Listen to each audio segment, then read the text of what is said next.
তোমরা সবাই কেমন আছো? আশা করছি ভালো আছো, আমিও খুব ভালো আছি।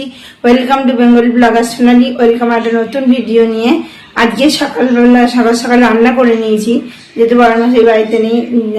সিম্পল রান্না করেছি একদমই, আর খুব তৃপ্তি ভরে খাওয়ার রান্না।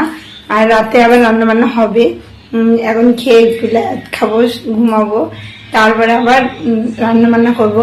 তা কি রান্না করেছি চলো তোমাদের দেখা। মুসুরি ডাল করেছি রাঁধুনি সোমবার দিয়ে, আর এখানে করেছি ডিমের অমলেট, আর পেঁয়াজ কেটে নিয়েছি, আলু ভাতে মাখবো। আর আজকে যেহেতু শনিবার, ওই জন্য লঙ্কাটা পুড়িয়ে ফেলেছি। দুপুরে রান্না কি করেছি দেখতেই পেলে। এবার রাতে রান্না করতে চলে এসেছি। ঘুমিয়ে পড়েছিলাম, ঘুমতে বাসন মাজলাম, তারপর চলে এলাম রান্না করতে। চলো কি কি রান্না করছি তোমাদের একগুলো দেখি। ডাল ছিল, ডালটা একটু গরম করলাম। আর এখানে দেখো উচ্ছে ভাজা করছি। এখানে দেখো কচুরলতি আর পটল আলুর তরকারি। গরম মশলা দিয়ে হবে, গরম মশলা দিয়ে পটলের তরকারি খুব ভালো লাগে। ভিডিওটা স্কিপ না করে দেখতে থাকো, আশা করছি ভালো লাগবে। তাহলে উচ্ছে ভাজাটা করে ফেলি, আর ডালটা গরম হয়ে যায়, ডালটা রেখে দেবো। বেলা ডাল দিয়ে রাখবে। এবার দেখালাম আমি কি কি দুপুরে রান্না করেছি। উচ্ছে ভাজা গরম গরম ভাতের সঙ্গেও খুব ভালো লাগে খেতে। না হয়নি এখন, দুপুরে করিনি। ভাবলাম যে এখন একটু করি। কালকে এনেছি উচ্ছে, শুধু শুধু কেউ খায় নাকি। উচ্ছে ভাজা হয়ে গেছে, পাত্রে তুলেও নিয়েছি। আর এখানে দেখো পটল আলুর তরকারি, পটল আর আলু ভালো করে ভেজে নিয়েছি ফোড়ন দিয়ে। তারপরে দেখো এখানে মশলাও দিয়ে দিয়েছি, যা যা মশলা দেওয়া, জিরে গুঁড়ো, ধনে গুঁড়ো, লঙ্কার গুঁড়ো, হলুদ, নুন, যা যা সব কিছু দিয়ে দিয়েছি। আর এখানে কচুরলতি। দুপুরে এত গরম করছিল, ওই জন্য সিম্পল সাদা মাটা রান্না করছিলাম। আর রাতে ভাবলাম যে বড় মশাইও খাবে, ও দুপুরে খায়নি, খাচ্ছিল, তাই বেরিয়ে গেছিলো।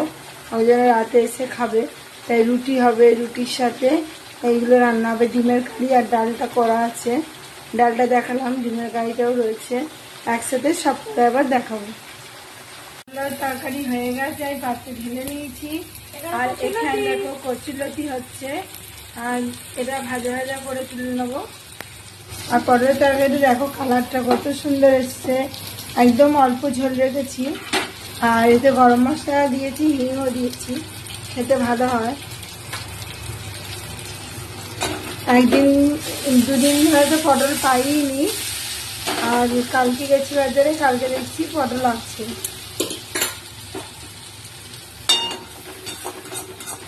গাড়ি আসছে, আমরা দেখে সবজি কিছুই পাচ্ছিলাম না। এখন আবার সব ঠিকঠাক হয়েছে, সেটা আবার সবজি পাচ্ছি। তো চলো কচুরলতিটা করে নিই, তারপর আবার দেখাচ্ছি।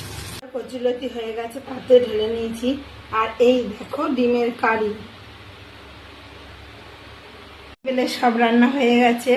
আর বড়মাসি ফোন করেছিল যে রাতেও ভাত খাবে, দুপুরে ঠিক মতো খাওয়া হয়নি। তা এখন চলো চাল ধুয়ে ভাত চাপিয়ে দিই। আর ভাত তো বেলা যা করেছিলাম সবই শেষ হয়ে গেছে, দুটোখানে ছিল। আর রাতে আর ভাত করতাম না, বললো চলো এখন ভাতটা চাপিয়ে দিই। খাওয়া দাওয়া সে তোমাদের চলে এসেছি। তা আজকের মতো ভিডিও আমি এখানেই রাখছি। আমার ভিডিও যদি ভালো লেগে থাকে অবশ্যই চ্যানেলটা সাবস্ক্রাইব করবে, লাইক কমেন্ট শেয়ার করতে ভুলো না। কাল আবার নতুন ভিডিও নিয়ে খুব শিখে আসি। তো সুস্থ থাকবে, ভালো থাকবে, সবাইকে ভালো রাখবে। বাই।